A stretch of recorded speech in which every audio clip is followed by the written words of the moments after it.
Kajing yaki bala penlong ha jantar mantar hanongba Delhi daki samla puli ki bakarsha ni ka Cockroach Janata Party CJP bat ka bala ne kumba arphos ngi kala penki ki samla puli hanongba Shillong ban mi pa ban pen pawi ka jingkarshan ka jongki kate ka jingi ki pa ba jai jai ki samla puli kinong hikai kinong trei bat ki wei kinong shong shnong kala long ha Don Bosco Square lai imkra Shillong haka arpoteri unaitung arajar arpun rio ban peni syaka sorkar India bagi samla keleng ki jela kari ki kersha ni kajingi ki idukot ka CJP rengkat baru sonam wangcuk ubalong unong trei monsngobha halor kamat ban persha ka sorkar India bat dawa hiar syuki yo menteri ketenat puli puti Udharmendra Pradhan Pangga resignation bempanya resignation jong Udharmendra Pradhan tadi mulai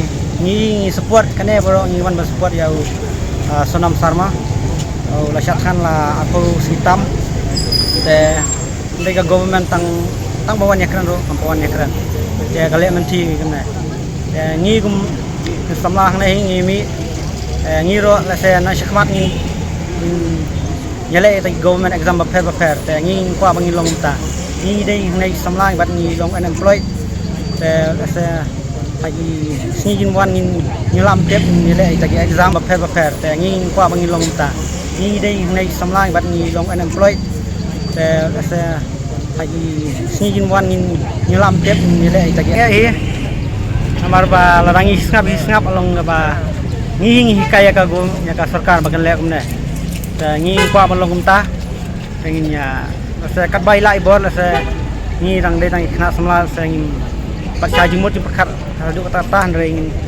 ini support kan ya bro ngilong ba support ya Sonam Sar kini nong we jing sa teng le ran mo ngi hakane kari si ta hari jungi long ngelam pada dagi beri gimana bab kena la ya don protes ka pas ngi hapo Delhi jantar mantar bali hadu manta ki askap kade tharai ki ye makiru ki ale bakla namar kata tharai amjuko ahire ban yarab ye students. We want to stand together with our state to protest against the education system of our country and also for the state of Meghalaya.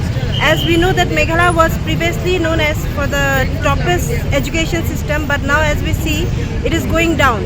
It is more worse than Bihar. So we really support Sonam and we want the safety of Sir Sonam and also the safety of those people who are there present in Jantar Mantar. So this is my regards. So I wish success. We will success in whatever we are taking actions.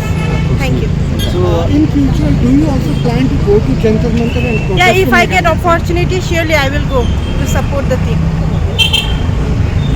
Then how do you see that? We have seen that the protest in Jantar Mantar has been going on for 20 days, but the government has not given. Yeah, no, government have not supporting. Instead of supporting, they are taking some other actions against the team, against the party, against the people standing there asking for the demand for education system to improve. Instead of supporting, they are taking action against them. So we are really against for the system that we have in our country.